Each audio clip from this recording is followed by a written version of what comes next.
이 시간에는 성경 말씀 마태복음 15장 18절로 20절 중심으로 해서 악행하는 근원이 무엇인가를 살펴보는 둘째 시간을 갖겠습니다. 도토리 키재기라는 속담이 있습니다. 자신의 작은 키를 상대방보다 크다고 착각을 하고 견뎌본다는 교만이 담긴 말입니다. 그 도토리와 같이 감히 자기 땅에 오신 주님을 인간의 지식을 가지고 시험하려는 자들이 있습니다. 예수님 초림 당시에는 그러한 가소로운 자들이 허다했습니다. 그들은 유대교 종교 지도자들과 그들을 추종하는 자들이었습니다. 그들은 합심해서 자기 땅에 오신 자기들의 왕이신 예수님을 영접하지 않고 오히려 기득권을 지키려고 인간의 지식으로 하나님의 진리를 시험하려고 들었습니다. 누가복음 10장 30절로 37절에 기록된 것을 살펴보면 어떤 율법사가 예수님을 시험하러 왔습니다. 그 율법사는 가장 난해한 영생을 얻는 비결에 대해 질문을 했습니다. 그 율법사는 영생을 얻는 비결에 대해 질문을 했을 때 예수님께서는 친절히 하나님과 사람, 이 하나님 사랑과 이웃 사랑밖에 없음을 설파했습니다. 그것이 영생의 비결이라는 것입니다. 그러다 이번에 내 이웃이 누구냐고 두 번째 질문을 던져왔을 때 예수님은 착한 사마리아에 관한 비유로 그 답을 일러주셨습니다. 어떤 사람이 예루살렘에서 여리고로 내려가다가 강도를 만나며 강도들이 그 옷을 벗기고 때려 그반 죽을 것을 버리고 갔더라. 마침 한 제사장이 거기로 내려가다 그를 보고 피하여 지나가고 또 이와 같이 한 레위인도 그곳에 이르러 그를 보고 피하여 지나가되 어떤 사마리아인은 여행 중 거기에 이르러 그를 보고 불쌍히 여겨 가까이 가서 기름과 포도주를 그 상처에 붓고 싸매가지고 자기 짐승에 태워 주인에게 주며 가로되 이 사람들 돌보아주라. 부비가 더 들면 내가 돌아올 때 갚으리라 하였으나 네 의견은 이 세 사람 중에 누가 강도 만난 자의 이웃이 되겠느냐. 가로되 자비를 베푼 자니이다. 예수님께서 이러시되 가서 너도 이와 같이 하라고 말씀하셨습니다. 이 말씀 중에 대제사장과 제사에 종사한 레위인들이 강도 당한 자를 외면하고 지나간 것은 바로 악행을 저지른 것입니다. 가장 선행을 많이 하고 자비를 베풀려 할 그들의 악행의 권한이 어디에서 온다고 여러분 생각하십니까? 악행의 권한이 무엇인지를 오늘 본문의 말씀을 상고한 가운데 피차에 성령님의 감동, 감화, 역사하심의 힘이 풍성한 은혜 받고 실천을 위해 결단의 시간 되시기를 예수님의 이름으로 간절히 축원을 드립니다. 첫 번째는 악행의 권한은 사람의 악한 마음에서 비롯된다고 하였습니다.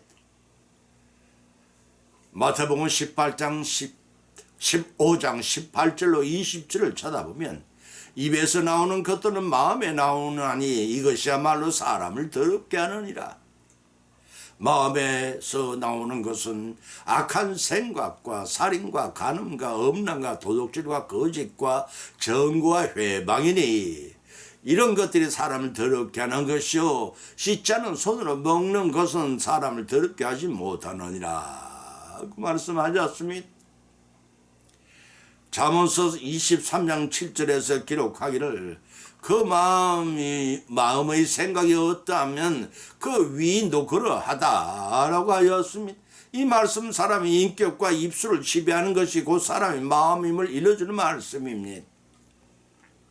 따라서 정령 깨끗한 인품을 갖기를 원한다면 먹은 마음을 깨끗이 해야 합니다. 그러기 위해서는 타락하고 부패한 우리의 마음을 그리스도 보혈의 피로 씻으라는 것입니다.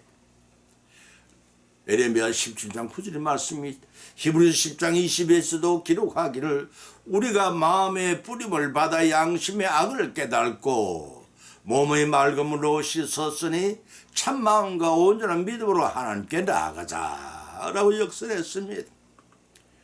죄악 세상엔 분초마다 범죄하는 죄인된 우리의 심령이 어떻게 하나님 앞에 나아갈 것을 교훈하고 있는 말씀입니다.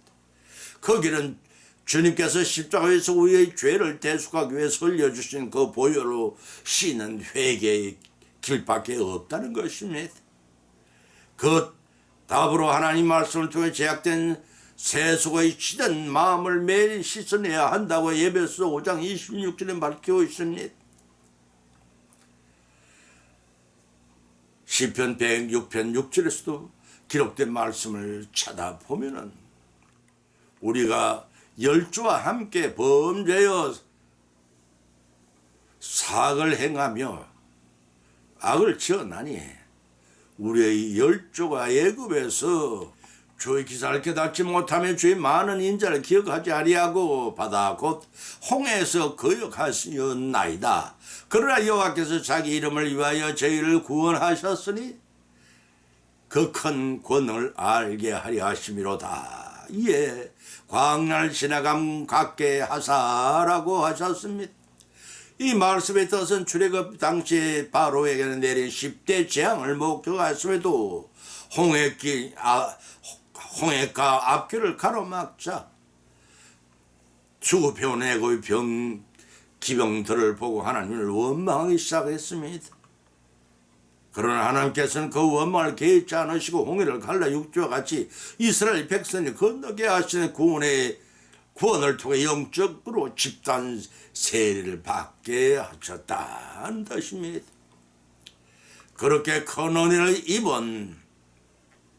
입었음에도 회개할 줄 모르는 이스라엘 백성들은 하나님께서는 마치 어린아이를 달래는 할머니처럼 예수님께서 자상하게 제자들에게 달려주셨습니다. 본문 17절 18절에 주님께서는 입으로 들어가는 것과 입에서 나오는 것 두 가지에 관해 말씀하셨는데 첫째는 입으로 들어가는 것입니다. 영적으로 둔감한 제자들에게 구체적인 진리를 설명하셨습니다. 입으로 들어가는 음식은 배로 들어가 소화작용을 거친 후 결국 배설됨으로써 사람의 마음 곧 인격을 더럽히지 않습니다. 예수님께서는 진정 더러운 것이 무엇이니 대해 새로운 이해를 촉구하시면서 율법과 다른 수준에 설파하셨습니다. 두 번째는 입에서 나오는 것들에 대해 살펴봅니다. 입에서 나오는 모든 말씀들은 사람의 생각과 감정과 의지의 근원인 마음에서 나옵니다. 악한 생각들은 그것이 비록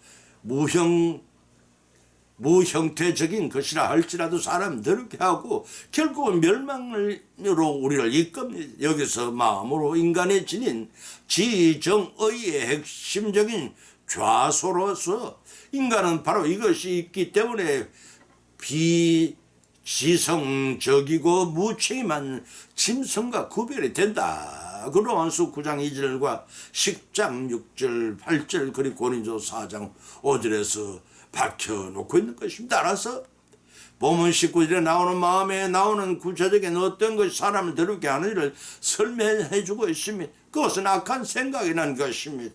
마가복음 7장 21절 22절에서는 음란과 도둑질과 살인과 간음과 탐욕과 악독과 속임과 음탕함과 헐기는 눈과 회방과 교만한 광패 등 12가지를 본문에서는 예수님께 대치로 실명 10계명을 제6부터 9명 계명까지 6가지를 열거하여 6계명인 살인과 7계명인 간음과 음란과 8째 계명인 도둑질과 9째 계명 거짓 증거와 신성모독죄에 해당하는 회방 마태복음 12장 31절 등의 죄를 지켜야 하는 요소가 된다고 마태복음 5장 21절 48절에서 밝힌 바 계십니다. 바로 이와 같은 것들이 사람 더럽게 하는 것이라 본문 20절에서는 결론적으로 우리에게 교훈해주고 있습니다. 예수님께서는 외면보다 내면을 형식보다는 내용을 강조하셨는데 이런 가르침 전체를 통해 일관되게 흐르고 있는 사상인 것을 마태복음 15장 8절, 5장 28절, 12장 34절을 통해 참조하시기 바랍니다. 예수님께서는 불완전한 율법을 완성하려 오셨음을 마태복음 5장 17절 밝혔습니다. 그러나 당시의 유대계 지도자들은 극도의 타성 마너리즘과 위선에 빠져 있었기 때문에 내면의 죄를 회개하기보다는 외형적인 더러움을 씻어내려고 급급하게 바빴습니다. 이것이 새롭게 변화받지 못한 인격들이 지니는 한계입니다. 따라서 본문의 결론적인 교훈은 인간 중심적인 신앙을 버리고 하나님 중심적인 신앙을 가져야 한다는 말씀입니다. 이와 같이 악행하는 권원이 사람의 마음을 알고 어떠한 환경과 여건 속에서도 망령되어 요동하지 않고 하나님 말씀에 순종해 나감으로써 승리하시기를 예수님의 이름으로 간절히 축원을 드립니다. 두 번째는 악행의 권원은 괴사한 입술이라고 했습니다. 잠언서 17장 14절을 찾아보면 다투는 시작은 방죽에서 물이 새는 것과 같은저 싸움이 일어나기 전에 그 시비를 거칠 것이라고 하였습니다. 모든 시비의 원인은 괴사한 입술을 잘못 놀렸기 때문에 다툼이 끊임없이 일어난다는 것입니다. 성경에서 다툼을 거치게 하는 10가지 방법에 대해서 이렇게 기록하고 있음을 찾아볼 수가 있습니다. 첫째는 창세기 26장 22절에서 양보하라고 하셨습니다. 두 번째는 잠언서 15장 18절에서는 노하기를 더디하라고 하였습니다. 세 번째는 잠언서 17장 14절에 시비를 거치라고 하였습니다. 네 번째는 잠언서 21장 19절에 다툼을 좋아하는 자를 피하라고 하였습니다. 다섯 번째는 잠언서 20장 10절을 통해 거만한 자를 쫓아내라고 하였습니다.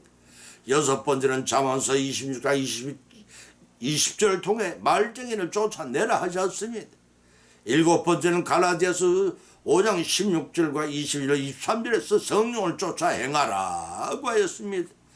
여덟 번째는 빌립보서 2장 2절로 5절을 통해 겸손한 마음을 품으라고 하셨습니다. 아홉 번째는 고린도서 3장 13절을 통해 피차 용납하고 용서하라고 하셨습니다. 열 번째는 디모데전서 6장 3절로 4절을 통해 주님의 말씀과 경건의 교훈에 창념하라고 하였습니다. 본문 14절에 다투는 시작은 방죽에 물이 새는 것 같은즉 싸움이 일어나기 전에 시비를 거칠 것이라고 경고했습니다. 무시해도 좋을 미미한 존재인 한 마리의 개미가 방죽을 허문다고 하였습니다. 물을 가둬놓고 있는 거대한 댐일지라도 그 압력에 의해 작은 틈새이지만 그것을 응급조처하지 않으면 곧 댐 전체가 무너지는 결과를 초래하고 맙니다. 다툼은 이와 같이 보잘 것 없는 것이 작은 불일치에 시작되지만 그 결과는 너무나 엄청나고 걷잡을 수 없는 파국을 초래하고 맙니다. 그런 파국을 초래하기 전에 법정 소송에 가기 전에 다툼을 거치라고 성경은 우리에게 교훈하고 있습니다. 1084년 봄 프로야구의 열기가 서서히 다루기 시작할 무렵에 볼티모어 오리올스 야구팀과 보스턴 팀이 시합을 하게 되었습니다. 그런데 그날은 양팀 간의 게임 분위기가 전반적으로 어수선했습니다. 경기 초반부터 별도 아닌 거로 양팀 선수들은 신경이 날카로워져 잦은 말탐을 일으키곤 하였습니다.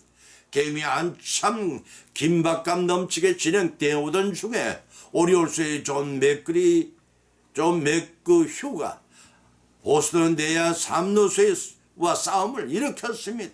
이들은 처음에는 말로만 싸우더니 서로의 몸을 떠밀며 싸우다가는 급기야는 감정에 격해져 갔습니다. 이를 지켜보던 운동장의 선수들은 양쪽 더그아웃 대기석의 선수들이 모두 뛰어들어 결국 큰 싸움이 벌어지고 말았습니다. 그런데 이 싸움은 여기서 멈추지를 않았습니다. 양팀을 응원하던 관중석까지 번져나갔습니다. 서로 치고받고 강통과 벽이 던져지고 난장판이 된 가운데 감정을 자제하지 못한 한 관중이 관중석에 불을 지르고 말았습니다. 이 불은 급속히 번져 경기장 전체를 완전히 숯덩어리로 만들 뿐만 아니라 보수던 시천제까지 옮겨부터 대화재로 삽시간에 번져 나갔더라고 합니다. 이 불을 간신히 지나왔을 때는 이미 무려 107개의 건물이 폐가 된 상태였습니다. 경기중의 사소한 다툼에 이렇게 큰 실수를 가져올 줄은 그 누가 알았겠습니까? 우리나라 속담에 가래로 막을 것을 석가래로 막는다는 말이 있습니다. 작은 불화가 큰 재활로 번지기 전에 그 일을 잘 수습하여 막으라는 교훈의 말씀입니다. 마태복음 5장 23절 25절의 말씀을 찾아본 예수님께 말씀하시기를 예물을 제단에 드리다가 거기서 내 형제에게 원망을 들을 만한 일을 있는 줄 생각나거든. 예물을 제단에 앞에 두고 먼저 가서 형제와 화목하고 그 후에 와서 예물을 드리라고까지 하셨습니다. 괴산의 입술은 다툼을 일으키고 다툼의 시작은 방죽에서 물이 새는 것 같으니 큰 싸움은 번지기 전에 시비를 거치라는 말씀입니다. 아예 괴산의 입술을 상관 돌리지 말고 오히려 칭찬함으로써 눈에 보이는 이웃과 형제 간에 피차 사랑하여 화목을 이루고 보이지 않는 하나님을 사랑하시는 저와 여러분이 되시기를 예수님으로 간절히 축원드립니다. 세 번째는 악행의 권하는 우상 숭배라고 했습니다. 에스겔서 6장 9절 10절 찾아보면 너희 중 피한 자가 사로잡히 이방인 중에 있어 나를 기억하되 그들이 엄란한 마음으로 나를 떠나고 엄란한 눈으로 우상을 섬겨 나로 근심케 한 것을 기억하고 스스로 한탄하리니 이는 그 모든 가져간 일로 악행을 하였습니다. 그때야 그들이 나를 여호와인 줄 알리라. 내가 이러한 죄악을 그들이 내겠다 한 말이 헛되지 아니하리라고 하였습니다. 우상이란 허사비우 형상상 너무나 나무나 또 돌 또는 쇠붙이 따위로 사람이 상상하여 만들어낸 형상을 지칭합니다. 신구약 성경 속에 등장하는 우상은 시종마다 정하여 섬기는 그 수가 엄청나게 많았습니다. 하나님께서는 십계명 중에서 제1부터 제4명 계명까지를 할애하셔서 나 외에 다른 신을 섬기지 말고 형상화시키지 말라고 엄정히 경고하셨습니다. 나 외에는 다른 신을 섬기지 말라는 하나님의 뜻은 참 신은 하나님 자신밖에 없음을 지적하신 것입니다. 여호와는 자존하신 하나님의 존함이시고 하나님이란 여호와의 대명사로서 유일하신 참신임을 나타낸 뜻을 지니고 있습니다. 그것은 하나밖에 없는 주님이란 뜻이기도 합니다. 그것이 한문으로 유일신이라는 표현입니다. 그래 나 외에 다른 신을 섬기지 말라 하셨고 나는 질투하는 하나님이죠. 나를 미워하는 자의 죄를 갚되 우상을 만들어 섬기고 절하는 자는 아비로부터 아들은 3, 4대까지 이르게 하고 나를 사랑하고 계명을 지킨 자에게는 천대까지 은혜를 베푸느니라 하고 밝혀놓고 계시는 것입니다. 엄청난 저주와 축복을 나가신 하나님의 뜻은 헛것들인 우상 숭배를 통해 시간을 낭비해 낭패를 당하지 말라는 교훈입니다. 왜냐하면 그 우상들을 의지할 것이 못되고 구원을 이루지도 못하는 것들이기 때문입니다. 신명기 7장 25절을 찾아보면 너는 그들의 조각한 실장을 불사려 그것에 입힌 은이나 금을 탐내지 말며 취하지 말라. 두렵고 네가 그것으로 인하여 올무에 들까 하노니 이는 네 하나님 여호와의 가정에 여기시는 것이라고 밝혀놓고 있습니다. 이사야서 40장 8절에서 나는 여호와니 이는 내 이름이라.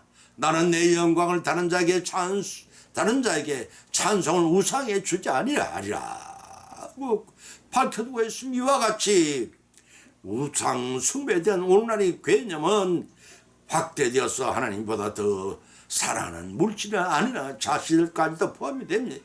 성경은 유다 백성들의 우상 숭배 행위를 남녀간의 음행과 간음의 행위로 표현하고 있습니다. 우리의 모든 성도는 육체적인 간음보다 더 심각한 영혼을 병들게 하는 우상 숭배를 눈에 보지 않는다고 소홀히 여기고 있지 않은지 한 번쯤은 제 자신을 돌이켜봐야 할 것입니다. 봄은 9절에서 너희 중 이방인 중에 있어 나를 기억하되 라고 하셨고, 바벨론의 포로로 잡혀간 지 70년 만에 잡혀간 자들이 오히려 신앙을 회복하여 하나님이 기억하게 될 것을 보여줍니다.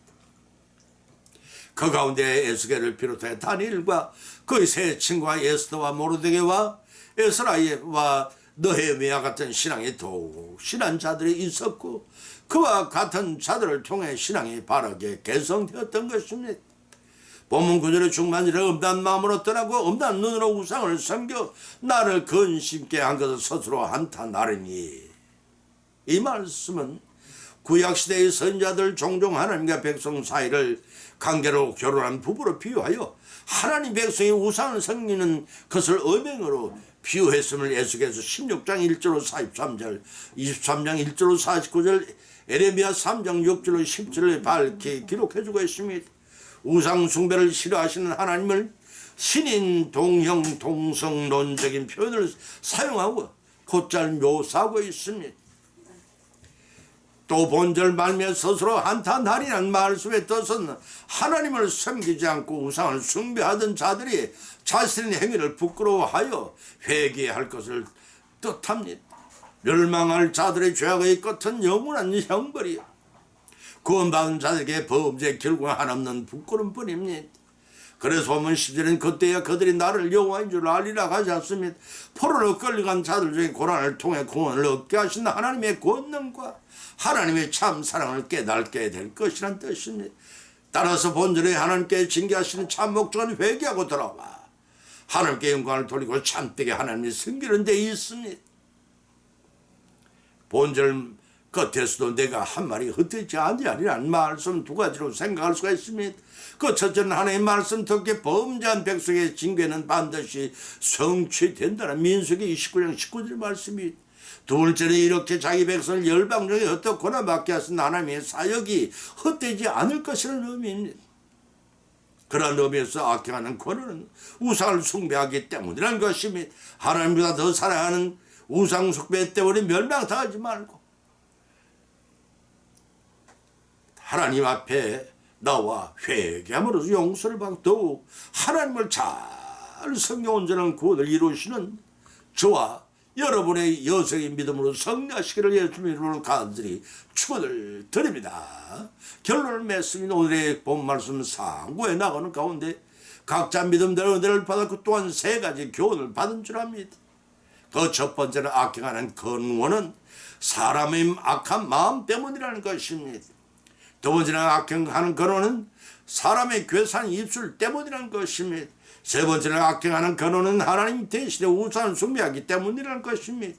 이러한 세 가지 교훈을 받은 것으로 걷지 말고 악한 마음을 선량한 마음으로, 사랑하는 마음으로 괴산 입술을 남을 칭찬하는 입술로 바꾸고 하나님만을 믿고 순종한 영생의 복을 성취해 누리시는 저와 여러분의 자녀들 되시기를 예수님 이름으로 간절히 축원을 드립니다.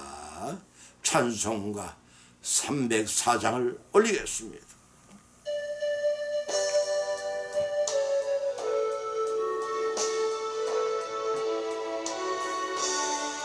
그것은 하나님의 사랑 날로 다 형용 못하네.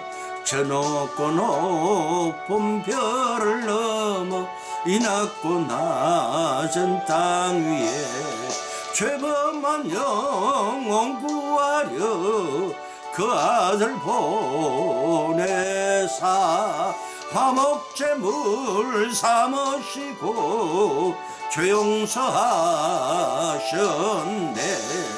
하나님 거신 사랑은 성량 다 못하네. 영원히 변치 않는 사랑 성도여 찬양하세.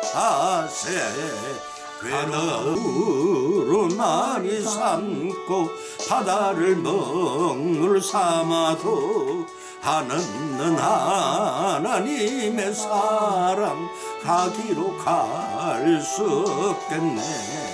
하나님의 크신 사랑 어찌 다 쓸까 저 하늘 높이 쌓아도 채우지 못하니 하나님 크신 사랑은 청량 다 못하네 영원히 변치 않는 사랑 성도여 찬양하세